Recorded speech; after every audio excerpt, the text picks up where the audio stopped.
What's up, guys? Welcome back to the channel. As always, I'm your co-host Donovan Quick, and today it's time to talk about Malik Washington.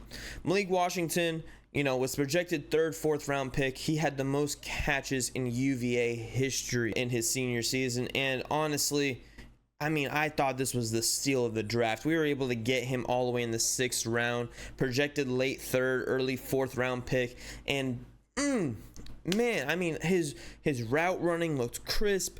He was always open, and catching ability was great. And then you kind of get to, he had good speed and great after the catch, by the way. Great yards after the catch, runs hard.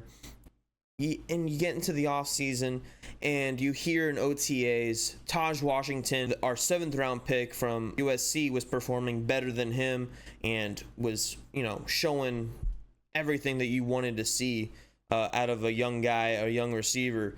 And then he gets hurt, gets put on IR. Malik Washington, more opportunities. Then you kind of go, into OTAs, and Eric Ezukama gets hurt. Odell's on the PUP.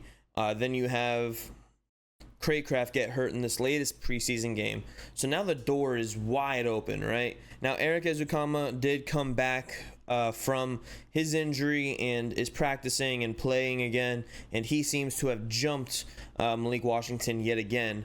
And Malik Washington is down back towards the bottom. But the thing is, because of all the injuries, with Odell going to start the year on the PUP most likely, with Craycraft most likely going on IR to start the season, that leaves room for Malik Washington to sneak in to the receiver room to start the season. And from what I've seen from him this preseason, it just really hasn't been anything spectacular. And I understand that it's preseason. I understand that he's a 6th round pick. Expectations aren't as high for him, but I do have expectations because he was a projected 3rd round pick, 4th round pick, and he was a guy that had the most catches in UVA history. Now that's not anything to slight about. That's not anything to be like, oh, okay, that doesn't matter.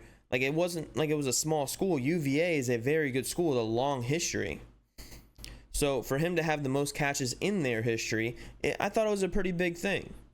They were feeding him, and rightfully so, because he was making plays. You go into the offseason, though, and it's like, okay, instead of playing more in the slot, they have him more on the boundary. Now, I don't know if that's to challenge him and to get him to break the habit of only playing in the slot. And I'm going to trust this, Mike McDaniel offense and this coaching staff. And in the back of my mind, that's what I'm thinking it is, because I haven't really seen him in the slot. Because they're probably like, you know what, you could play the slot. That's your thing. We know you could do it. We're going to challenge you to do something that you haven't been doing and play the outside and play the boundary. And, he hasn't been able to do it well. He hasn't been able to get open against 3rd, 4th stringers. Now, look, I get it. I watched the Atlanta game, and I'm like, okay, you know what? Atlanta's secondary, even going down to their 2nd, 3rd stringers, they're really good. But then you go into the Commanders game, and that defense is terrible. It's just awful. And you're still not able to get open. And I see them, they threw, like, in the last 2 preseason games, probably 4 or 5 fades to Malik Washington. And every single time, the defender's just all over him. And I haven't really seen him open besides 2 plays. And he dropped those 2, mind you. And it wasn't anything spectacular to see. And it's like, bro, this is your chance. Take advantage. Now, I don't know, once again, if the reason that they're playing him so much on the outside this preseason in this OTAs is because they know how great he is in the slot, or maybe they're trying to find a place for him to be able to do something, because he is a good blocker. When the ball is in his hands, he's great after the catch. Look at what he did return-wise. He had a couple of great returns. He did fumble one, but he picked it up and had a decent return after that again. So when the ball is in his hands, he looks great. He really does. And he's a candidate to make this team just because of injuries, but also because, look, if you have to pay Braxton Berrios anything more next year with all the contracts that we have coming up, Malik Washington's probably going to be your return guy because you don't want to put H-Han back there. He's your star running back. You don't really want to put Tyreek back there. He's your star receiver. Now, those guys, you know, if you absolutely need to, you can, but you don't want to. Same thing kind of like Javon Holland. Like, he returned punts his rookie season as well as back in college. And he talked about it after his 100-yard pick six last year, how he was a returner at one point. Those guys can do it. It doesn't mean I want them to do it. It doesn't mean the Dolphins want them to do it, because those are your star players. You don't want them getting hurt. You want kind of like the nobody to be back there that has like tremendous speed and vision.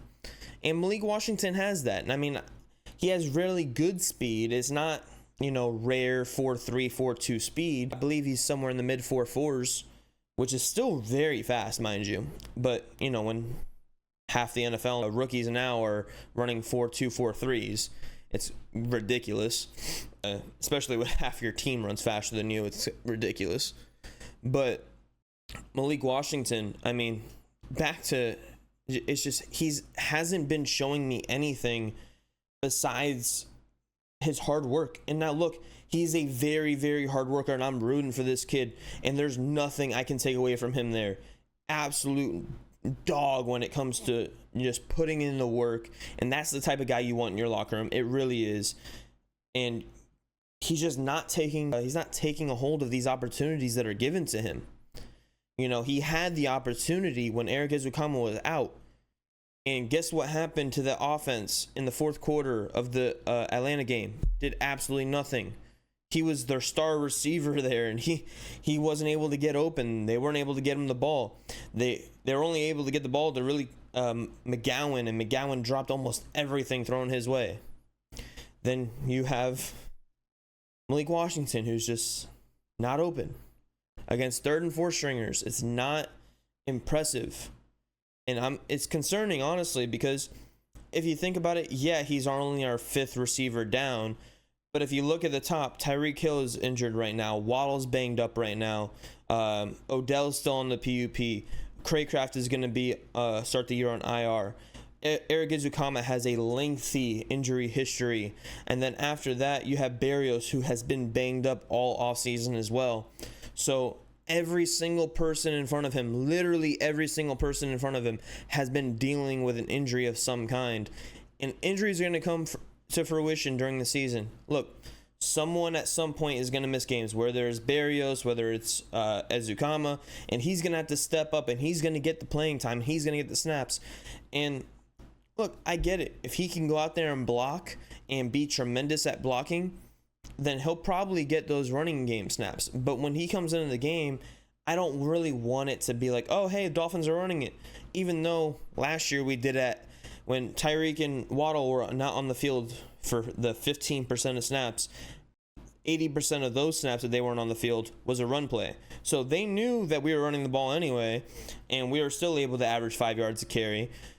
So could that happen again? Yes, because we are that good at running the ball.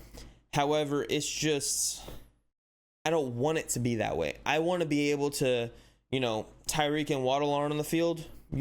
We still don't know what you're going to do. Because imagine they don't know what we're going to do. Imagine we have that extra threat of being able to just throw the ball to 2 or 3 different guys and still make a big play, because then they have to account for that, and they can't stack the box as much. They can't, you know, have the safeties come up, and then that opens up your run game even more. You're talking about, okay, even if you're not running at an 80% clip, say you're running it at a 55 or 60% clip. Now you're able to average 6-7 yards a carry instead of 5. Now you're able to push the ball downfield even further. It's just what it is, and I love it. That's what I want. And I don't think Malik Washington can give that to us just yet. No, maybe he needs a year. Maybe he is a bust. Jacob was telling me that a bust is too strong of a word because he is a 6th rounder. Late rounders aren't busts, but maybe he is. And I have higher expectations for him because he was, you know, projected 3rd rounder. You know, you have that projected, I don't care where you went. That means you're that good. Jason Kelce was, you know, had the opportunity to be drafted in the first round, but there's only one team that really needed a center that badly, and someone went over him and he dropped all the way down. So, and look, he turned out to be a Hall of Famer. He's not in the Hall of Fame yet, but he's definitely a future Hall of Famer. So that kind of stuff happens all the time. I was just giving you an example that everybody already knows. And that stuff happens all the time. So Malik Washington hopefully steps up his game. I don't know if he will. It's just very concerning at this point in time. Let me know what you guys think in the comments below. Am I overreacting? Do I have the concerns correctly because of all the injuries in this receiver room? Let me know.